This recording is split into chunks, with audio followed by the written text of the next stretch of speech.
one that sent the email to get me to come down here and speak to you today. So, I'm going to tell you a little bit of what I do, a little background growing up, what I did, and then I'll just let it open up to questions. And I recognize some faces here, so don't be afraid to ask questions or off-the-wall questions that may not be on your question sheets there. So, I grew up east of Russell, about 9 miles. I grew up as a Russell Bulldog. I don't know if any of you knew that, but before Russell combined with Tyler, then we were the RT Danes. Then in '88, then we became RTR. So, and that's where I graduated, was from RTR. Grew up on a farm. We milked cows. Milked up 60 cows. We did, the hay, corn, beans. So did all the farming stuff. Nothing was easy. Dad wasn't up on anything automated. So people that still milk today, I still give them a hand because they have to be there 24/7. Even though it's automated, you still have to be there. But for us, it was our morning started out during the school year or during the summer. You got up at 5 every morning. If you didn't wake up, Dad had a nice cup of cold water that he threw on your face to make sure you got up. So you got up at 5 o'clock in the morning, you milked cows till 7, then you had to bust your butt to get in the house, quick eat, take a bath, and be on the bus by about 20 after 7. So, and it's not nowadays, back, it's been, 29 years since, I was in high school, but, the cars that sit on the parking lot we didn't have them. Everybody pretty much rode the bus back then. Very few people drove like they do nowadays. But yeah, so did schoolwork. Did not bring much schoolwork home because didn't have time to even do it. So what I didn't get done in school was pretty much kind of winged it. I was a B average student, but there were some classes that I didn't do well in because I didn't want to do the homework or didn't have time for it. So, but since you guys have all this time in the world, you guys must get all your schoolwork done, I think. Hoping. But otherwise, I grew up with 6 other siblings, 3 other brothers, and 3 other sisters. I'm the youngest of 7. So my oldest brother, he is a line superintendent for the city of Marshall, and I'm the line superintendent for the co-op here in Tyler. So we serve, our members are from Lyon in Lincoln County and part of Yellow Medicine up by Canby. So we serve about 4,100 consumers and we have about 5,000 meters. So yeah, we serve everything around Marshall, and then when Marshall wants to expand, they annex and take land away from us. So we don't have any, that's part of the PUC that we can't control. But so that's a little bit of the background growing up for doing jobs. Besides on the farm, once we got our jobs done of doing the hay, picking rock, walking beans, the neighbor just down the road needed help. So with us being a bigger family, we had plenty of help through the years to help them out. So when we got done with our stuff, we actually went and helped them. So I think I had about 11 or 12 starting at maybe about $2 an hour. So that was, after working all summer, you made like $250 or something. You just thought you were rich, but yeah. How things change nowadays. But so otherwise, that's kind of my background growing up. Then went through high school. I know one of the questions was, what was your favorite class? I want to say math was probably my favorite class. It was math, and then algebra was kind of just getting introduced when we kind of had our courses.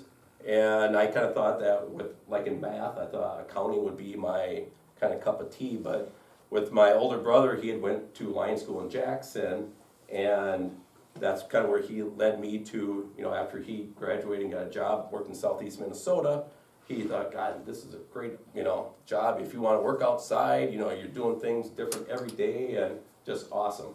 So he kind of steered me that direction. I went to Jackson for a year and graduated on a Friday, and there was an opening in Tyler here as summer help. The prior summer help was going off to college, so I went on Friday afternoon, talked to the line superintendent, at that time was Merle Hansen, and we just had probably like a 15-minute conversation, and he goes, yeah, pack your lunch and show up here on Monday, you know. So there was really no job interview, you know, I just went in there just to talk with them and started out, and I still remember my first job. It was south of Marshall on Highway 59. We were rebuilding Emirates substation. I put elbows, worked on underground that day, and I'll still never forget it to the day I die. That, you know, I know what I did that first day. And so then went through the summer, and, you know, with the background of, you know, hard work ethic, you know, got to know the guys well, and they, you know, liked me, and they thought, God, he'd be a good fit. So they kind of pushed management to say, you know, we don't have room for him now, but I think he'd be a good fit. So, you know, thanks to them for, you know, sticking up with me. And so yeah, so that's how I got my full-time job. So I was a lineman for 15 years. Then a job opportunity came up here about 12 years ago to move inside and to do staking. And so to get out of the line job, you know, and not be on call, I thought this would be a nice opportunity. So I moved into the office, and then 6 years of doing staking office work. Then a line superintendent job came open about 6.5 years ago, and I applied for that, and I got that. So that's where I am here today. So with that, you can fire away with any questions if anybody wants to start out. Let the food kind of settle and.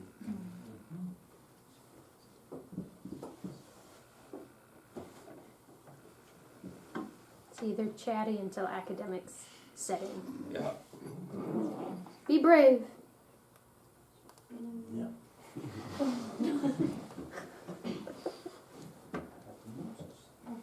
There you go, Catherine. There we go. Okay, what do you consider the most valuable thing you learned in high school or college? Like I said, math was probably the best thing. You know, I mean, English and was not my biggest or speech class. Because I remember, like I told the other class was, I think the last time I got up in front of a group besides my employees, you know, every morning when I talked to them is probably in 11th grade in speech class with, you know, Mr. Hummel. You know, when I had to give a speech in front of everybody, they videotaped you, and they picked a topic for you to talk on. So, but yeah. So I guess the math is, you know, I was always good with numbers, and that's kind of what I liked in high school. So. Yep. How much do you use math in your job? Quite a bit. You know, I mean, when we go out, you know, I have another guy that does probably 60% of the staking. They go out, meet with consumers, you know, to see if they need a new service upgrade, if the trees need to be trimmed. But otherwise, for like a new service, you know, there's a cost that it costs the member to get a new service. So, I mean, there's dollar figures that you got to figure in on how much, you know, the length of footage that it takes. So that's kind of where, and a lot of that you just kind of doing. If they want estimates, you know, you can kind of just figure in hand or just use a calculator. But I kind of like the numbers for that part of it. So. Jake has got to have some questions there, don't you? Yeah? Okay, you go first. How many hours do you put in a week? I'm salary, so it's, you know, it's kind of wide open, but I usually put 40 plus. I usually get in an hour beforehand, the guys show up, so I can get all my jobs lined up, so I'm not just winging it right as everybody shows up. So yeah, it's salary, so yeah, you can, if I put in, you know, 40 to 50 hours, but I guess on the other side of it, I look at, you know, I'm not on call, so I have a little more freelance if I could leave early or something too, you know, so. Okay, Riley. How has technology changed since you started? A lot of it has been with computers, because you know, I was in the age where the computers were just starting, so the computers weren't like you guys have all computers, you know, I mean, so that was just getting started. So the computers and me we're still learning together on some of that stuff. But on the technology side, you know, for our website, you know, we got a new program out there where people can log into their account. They can look at their bill, look at how many kilowatts they use, what their bill amount is, and see what time of the day it uses. So all that technology is out there, all on your smartphones nowadays. So that's where a lot of it has come.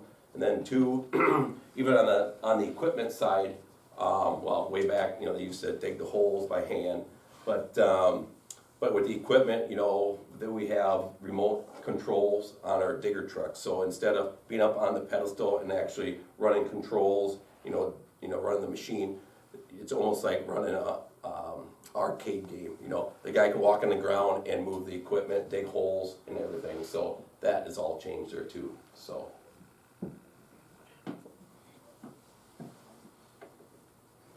Yes. What do you do if something goes wrong? Scream.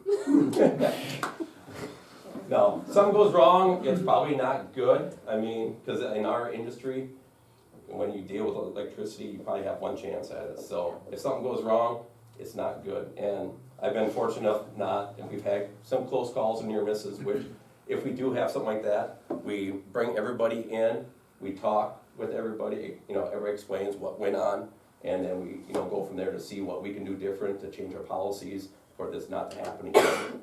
So, but yeah, I mean, when things go wrong, it's happened to co-ops, throughout the United States and, in Minnesota too, so where I think this year, they've had like 3 different instances and it wasn't, I mean, they turned out fine, but yeah, it could have been a lot worse. So usually they say if something happens, usually somebody is not going home to their family, so that is the biggest thing. So, but yeah, things can go wrong in a heartbeat. How much change do you think you'll see in your career in the next 10 years? Like I talked with the technology, I mean, a lot has been, I've been there over 28 years now.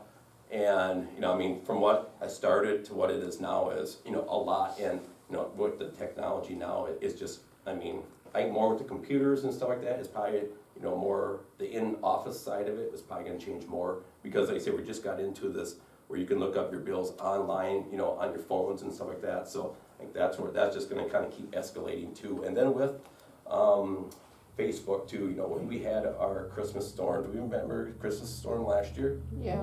So that was a lot of it, and that's where we kept up with a lot of our members, because the younger generation, that's the only way they want to communicate is with their phone, They don't like to call up and talk to somebody, So that's a good way to get out to the younger generation and to see, how we're doing, I mean, what areas we're working on for power and stuff like that. So that makes it nice for that kind of technology, so.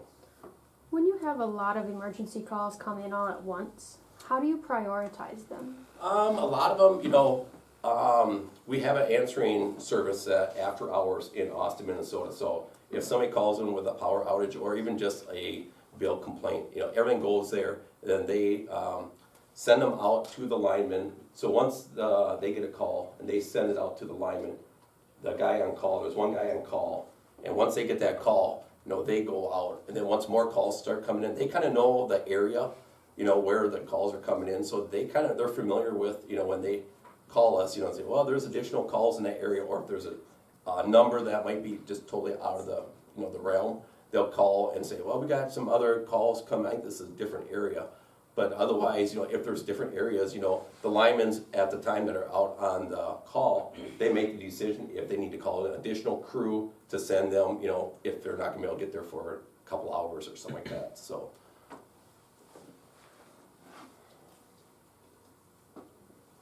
Do you have any company benefits with your career? Yeah, we went through the co-op, it's decent, good pay. We get health insurance, there's a 401k package, and there's a pension besides that too. So yeah, it's good benefits, yep, so. How do you deal with rude or upset customers? Hang up, so you got a bad connection, I can't hear you. No.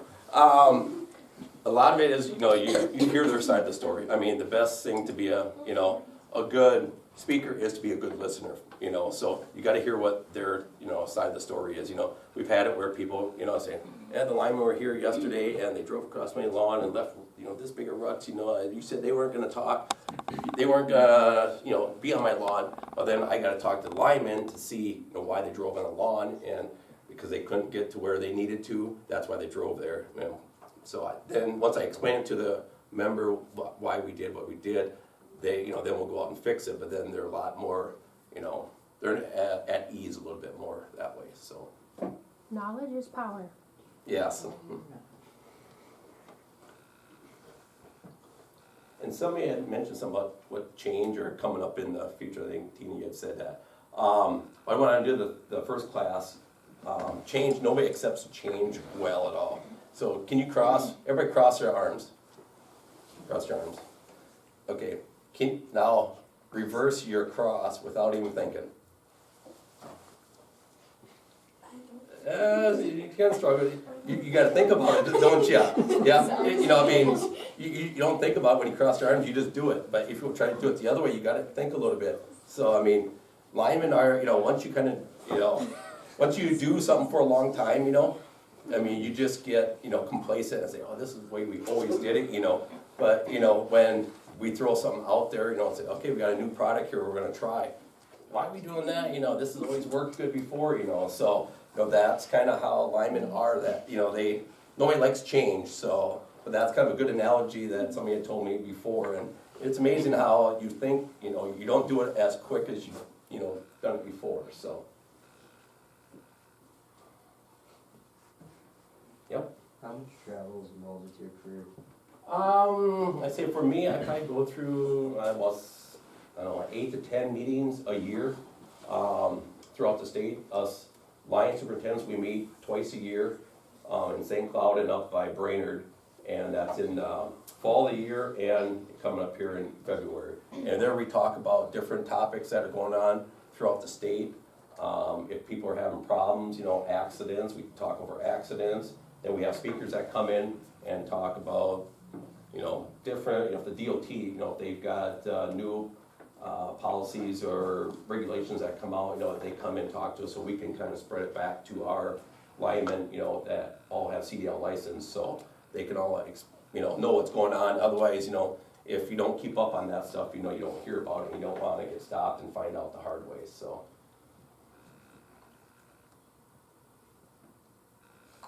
Jake, you gotta have something. What's the hardest part of your job? Hardest part of my job is, I don't know, probably doing what I'm doing right now, maybe. No, I don't. No, this is fine, but I love my job, so I don't really have a hard part of my job. I mean, get up in the morning, I guess I love getting up in the morning, coming to my job, so I guess, took last year at Christmas, when we had that ice storm, I actually went out and helped the linemen that day. It was downpouring out, who thinks it's downpouring in Christmas? We should be getting a snowstorm instead of having thunder snow. But I worked with the guys all day that day, and it's probably been 10 years since I last been out and did that, So, that was fun to do that again, So, I mean, and like I say, linemen love storm jobs. And, for them to go help other co-ops do work, or to have other co-ops come and help us, it doesn't matter, but, they live for these storm jobs. The only bad thing about it is after you get everybody back on, you got the headache of doing all the repairs, because everything gets jerry-rigged when you do a storm job, So you kind of put it up, just give people, power, then you gotta go back and, do all the fixes up to code, so. But, yeah, I don't have really So hard would part you of my say job. that's your favorite part of the job then, actually getting out there and doing that kind of thing? Yes, it is, it is, but, I guess on the storm jobs, since the first day was more or less just kind of seeing what the scope of the problem was, otherwise usually I sit inside and do the dispatching, tell people, crews where to go, but otherwise it was nice just to go out and kind of see the damage, firsthand instead of, otherwise all you see is pictures, people's, texting you and saying, look at this, which is awesome to see, but it's kind of neat to see it firsthand, right up close, so.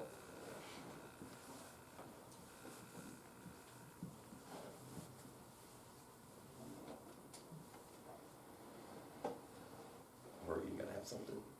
What's all that stuff? We will get to that, we can get to that right now. Do we have any volunteers?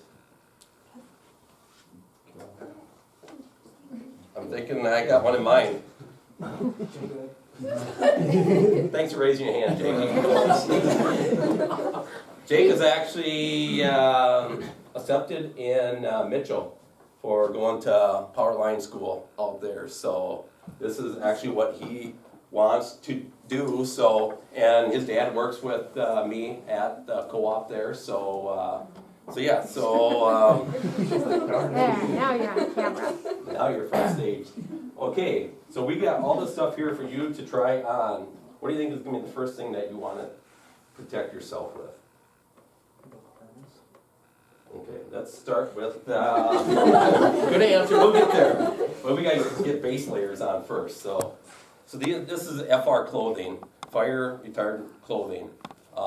Back in the day, we used to just wear just the shirts that you guys are wearing, and now OSHA has come out and people have gotten burnt with like polyester. When you take an arc flash, polyester will melt to your skin, and then the burning, keeps going. So they have come out and made it mandatory that you have to have FR clothing as your base layer. So we have to have this as your base layer. So if you do come in contact or have a arc flash, that this will distinguish the arc, because that first arc flash, it's like 20 to 30,000, degrees of, it's instantaneous. That's how hot it is, so this is gonna stop you. It's almost like being on the fire. I've been on the fire department for like 24 years, so it's kind of the same thing as like Nomex almost. So it distinguishes, that's the hottest thing, is that first couple seconds, then the flash goes away. But, so you're gonna get that on? No. Okay, then our crews are out working in the right-of-ways, on the streets or the highways, so they gotta be seen, so don't wanna get run over. Okay. Then, what else do you think, what do you wanna try next? What are you gonna get protected by? You can stand up so you can see, guys, if you want That's to. probably gonna go on math. Okay, want to do a harness? Sure.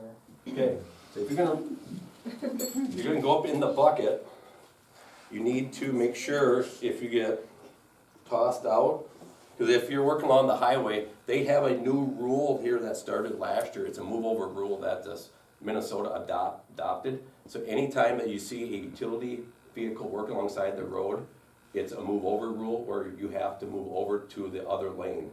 And if you get caught, it is I forget how much of there is a fine behind it. So, and it's something new, so I don't know if they will fine you right away, but in South Dakota, they have the rule too, if there's a car parked alongside the road, you're supposed to move over. So it's the same thing. And it's kind of a safety deal because of, as our trucks are set up, we have outriggers that go out and stabilize our trucks. And that's what people probably don't see. And if that gets hit, if somebody's up in the air, that jolt can eject them out of the bucket. And this is what's gonna keep you from, falling out of the bucket. But you'll still hang in there. Okay. Wow, And you can put the straps between your legs, we'll hook them up. There's another one there.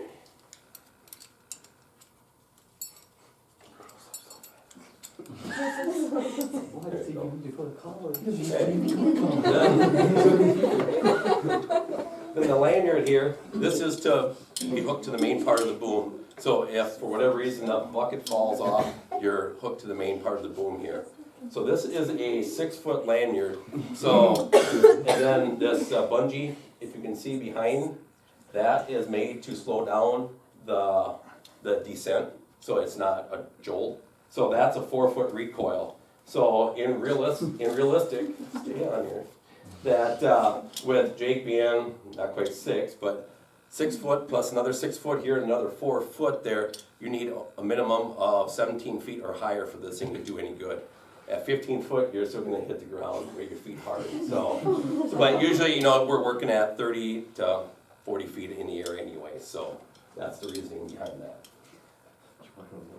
Okay, then while you are up in the bucket, working on hot energized 7200 volt lines, you don't want to come in contact with any electricity. Electricity is always looking for the path of ground. It don't matter, it don't care if it's going down the road, it is always looking for a path. If it sees a shortcut to ground, it's going to go there. So, and working on the power lines, this is going to be the next closest thing to ground is the person working on it. So you have to protect yourself from that. So you're going to shove your arms and head through there. He's on Look like a monkey, that's good. Okay, then he needs to protect his hands to actually work on the lines. That's a good question. How do you move when you're that contained? Get in there. So maybe Lyle can tell you about that. So everything you do is 2 fingers? So you think this is really warm in the wintertime? Probably. No. We do have some insulating gloves that you can put in there, but they do make gloves that are 5-fingered. People down south use them because they're a little more easier to grab things. But up in the northern country, we use these mitts because your fingers like this here stay warmer together. You still need these here for grabbing things, but at least this way you can keep your fingers a little bit warmer that way by keeping them closer. But yeah, these will protect you, up to 15,000 volts. So, you can go up there, grab the wire, just like a bird on the wire. You can, untie the wire, play with it or whatever you want to do. but if we are, it is funny though. When you take, the conductor off the insulator, it buzzes at you. Or you can take a wrench, and if this is the wire, you can get within like about a ½ inch of it. It'll draw an arc. You can hear it, bzzz, like that there too. So just because you see it up there, you think it's dead or whatever, but there's live electricity going through there. And even, on storms too, if a power line is laying on the ground, you assume that it is hot, for us, but, for anybody else, they don't know until it's tested and grounded. That's when it's safe to work on. So, and like this last storm, you have the lines, ice gets on there, breaks the wire, and it lays on the ice or the snow. And it'll lay there. I've seen it where snow is this deep, where it's laid there long enough where it's actually melted and laying on bare dirt underneath, this far down, and it's melted in the snow this wide from a piece of wire only this big. So, so yeah, you got to be, just because it's laying there doesn't mean it's dead. So, and two, do you know with you guys driving, texting, driving, all that stuff, what would you do if you ran into a pole and the pole came down on top of your vehicle? You stay So you're in the car. Awesome. What would be the only reason that you would get out? If it's on fire. Perfect. You guys, good listeners. So, awesome. That's what I wanted to hear. So, okay. We still, what else do we need to make you safe? Nobody touch the car? Just, put this on the car. We'll get a hard hat on you and, more Lyman, yeah. There. Okay. Now you would be ready to go up in the bucket and do work on top.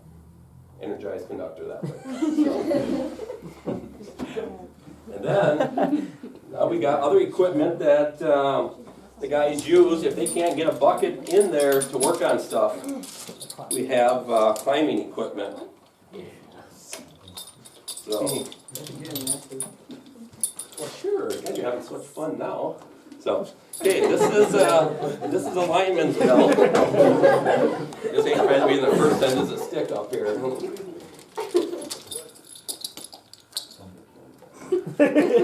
ask me to the prom either. So, okay. Before, when we used to climb freehand, and that's just climbing up the pole regular. And then once we got to our working position, we would belt off and do our work there. But over the years, with OSHA, somebody got hurt or killed, and they make regulations that we have to follow by. So they come up with a new buck squeeze. This was back in 2014. That the most you can fall with this here is 2 foot. So it's a little more cumbersome, but this is what you're going to have to learn how to climb in at school. So, so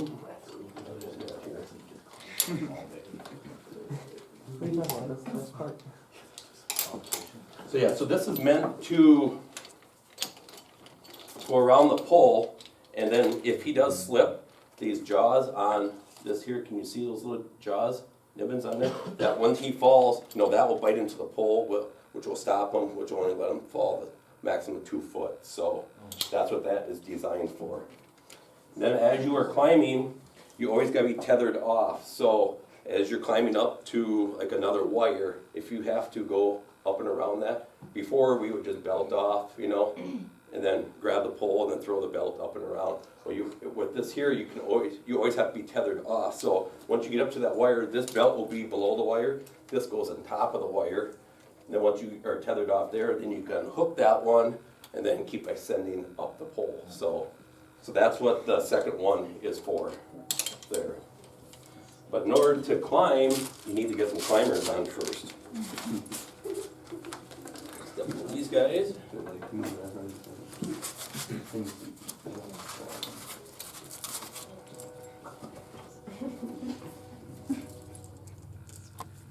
And another reason why we have climbing equipment is, you know, if we can't get back in an area, get a truck in there to do any work, we have to climb. But, and then if the lineman's up there and actually gets into a situation where, you know, he gets in contact and he gets electrocuted or gets shocked up there, the other lineman has to get his equipment on just like this here and get up the pole and get him down. For every minute that he is in cardiac arrest up there, he loses about 10% of his heart. So, I mean, 5 minutes, I mean, it's tough to get your stuff on. Depends on where the truck is parked at and stuff like that. So 5 minutes, you know, is not very long. And so,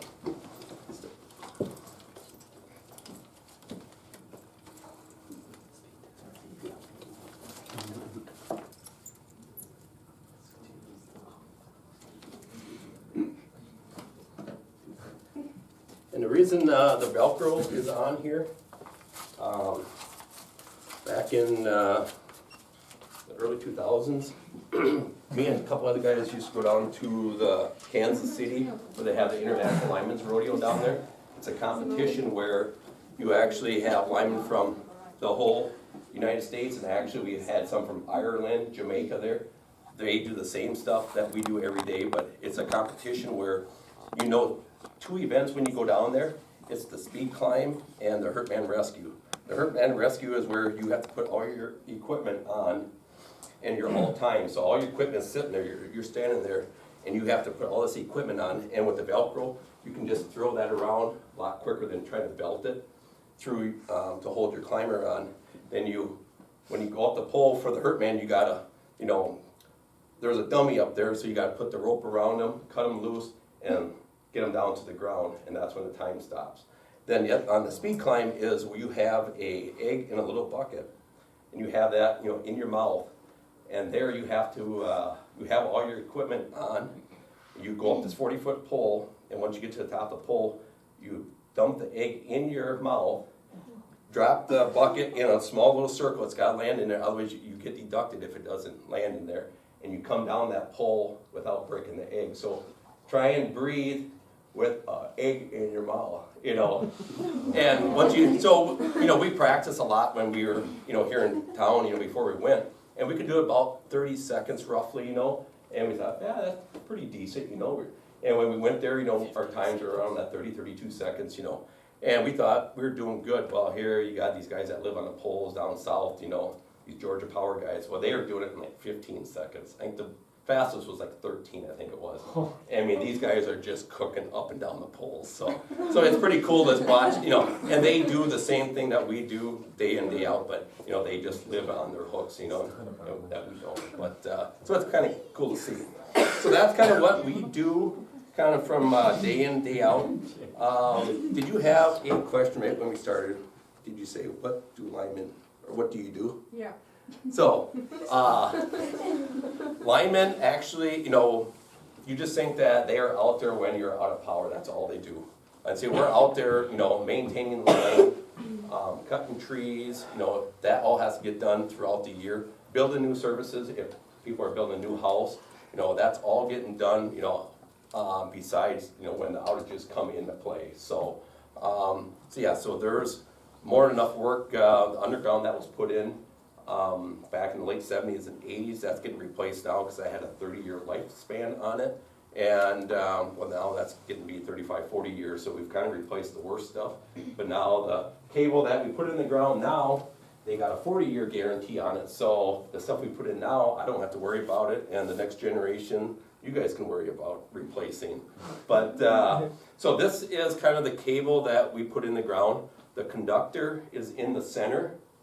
Then the, kind of the clear stuff is insulation around it. Then you see those little copper things, that's the ground that's encompassed around it. Then the outer sheathing is just kind of protective coating to kind of keep gophers, and when it gets installed, not to get, skin the conductor. So, but that's what we use. And then when the guys had taken this out for the wind towers that are getting put up just north of town here by Arco, up that way. This is 34,000 volt cable, and this is 15,000 volt cable. So you can kind of see the difference of the higher voltage, how big a cable it is, and more insulation to insulate it from the ground. So pass that around, check it out. You want to lift them in the middle, maybe that one. So, but yeah, otherwise, that's kind of what we put on to keep our linemen safe from the day-to-day operations. And here, let me take one glove off here. And actually, policy is before you put any rubber goods on, you're supposed to test your rubber gloves. So one field test is to do this here. Then you just kind of look and listen, and that's how you tell if there's a hole in there. Because if there's a hole in there, that's gonna leak through and bite you. So that's how you're always supposed to test all your stuff. 10 minutes. Okay. So, okay. Any other questions? Oh, you gotta stay there. You gotta keep all your stuff on you. I gotta get a picture of you. Can't make it that easy. So, are there any other questions here that? So how long will it take Jake to get through school? If he wants That to. is, I think that's 11-month course out there. I think it is. Is it 9 only? Yep. Okay. So yeah, so you start in what? August is it? August, and you'll be done at the end of May. So 9 months of schooling, and then does he become an apprentice, or is he straight out on the? Yep. Once then you're an apprentice. So an apprentice is you have to be an apprentice for 4 years. So you have to do schooling. So you have to take tests each year, and you kind of graduate out of each year. And then once you get your 4 years, you take a final test, and that's when you become a journeyman. Once you're a journeyman for the rest of your life, and that's a license that you have with you the whole time. So, and then it's for pay raise. It's all stepping stones. As you're a first-year apprentice, you're at a certain dollar amount, and then you just climb up and once you get to journeyman, that's top pay for linemen. So this career field, is it one where you're desperately looking for guys? Yes, with the baby boom, that they are constantly retiring right now, and I say it's just a revolving door of the linemen are always out there, So, and I say if it ain't a co-op job, there's community jobs, there's contractors out there.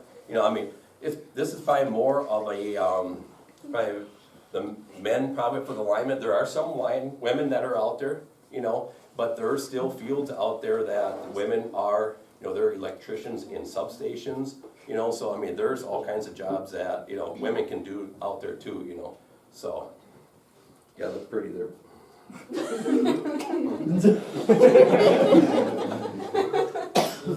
Gotta make your mark on Lyon-Lincoln Electric Co-op. Start early. That's probably going straight to my dad. Absolutely. Okay, you can start taking some of that off if you want. So, is there any other questions? How often do you guys actually climb? They say once a year for sure they have to climb to be certified in pole top, for OSHA regulations. But right now we are servicing OCRs on the pole, where sometimes it helps to have a second guy up there to take them down, but not very often.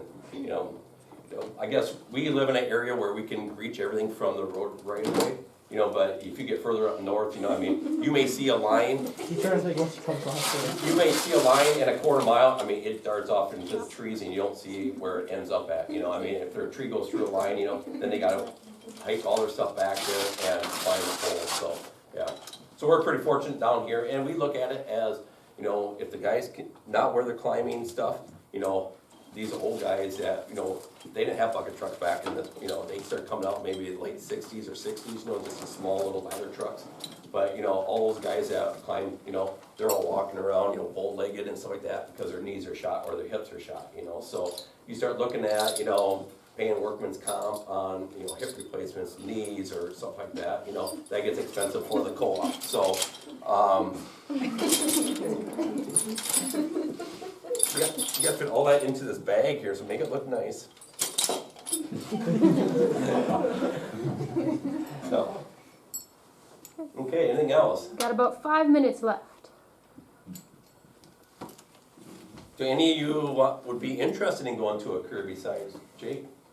I know is. No? Working outside, working in the elements. What? They say it's fun. I mean, say you're doing stuff different day in, day out. You know, sometimes, you know, if you're building line, you're on the same line for maybe a week or something like that, you know, but you're doing stuff different day in, day out, so. So you mentioned electricians. What are the other related fields? I'm gonna think of, yeah, substation. I mean, there's, you know, technicians in there, you know, I mean, there you're not climbing, I mean, you're just, you know, meter relaying, you know, I mean, if you're good with computers, you know, I mean, all that meter relaying is good with computer stuff, you know, I mean, if you wanna get into the electrical field, that part of it, you know, so I mean, and pay is good there too, you know, so it just kinda all depends what you wanna do there, so. Cuss down first. Any final questions for Lyle? Let's see if there's anything else. Actually, do you know where you guys get your power from even? You know, I know everybody lives in different areas of the air, you know, in town, you know, Ruthven and stuff like that. Do you guys know? Huh? Good job, yep. Ruthven has XL. The city of Tyler, they get theirs from Heartland Power. They are out of northern Iowa. Otherwise, we serve, you know, Lyon in Lincoln County and part of Yellow Medicine in the rural areas. But you get over by Lake Benton, up Highway 75, that's Otter Tail. And then Marshall has, they're the municipal, they're their own. So, and we are contracted through the city of Tyler here to do all their maintenance work for changing poles or whatever they need help with, because they don't have, we're a small utility, they can't pay enough money to keep a lineman here. So that's why they contract us, which works out good because we're right in town here for them, so. But, So where is that power generated from in our area? it actually comes out of Basin up in Bismarck, North Dakota. That's where the coal mines are. So that's where we get like 45% of our power is produced from coal.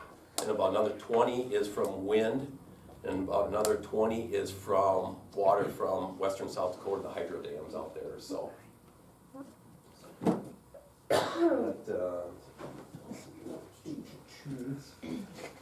If you're digging, do you know what number to call if you wanna dig, let's say, a dog fence in your backyard, or wanna build a shed? Gopher State. Yep. Gopher State? You know what number that is? 811. Yep, good job, Riley.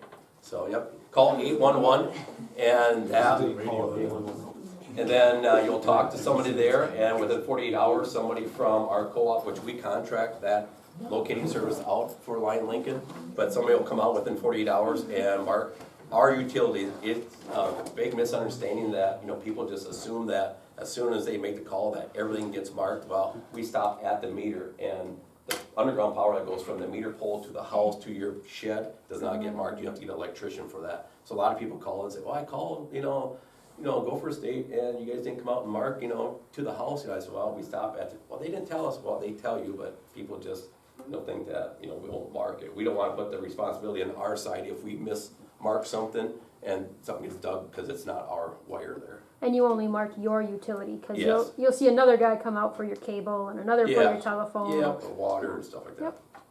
But actually, doing a tech school or like a 2-year school, I look at it as a great opportunity to, get some kind of a degree and going out and working and making money right away.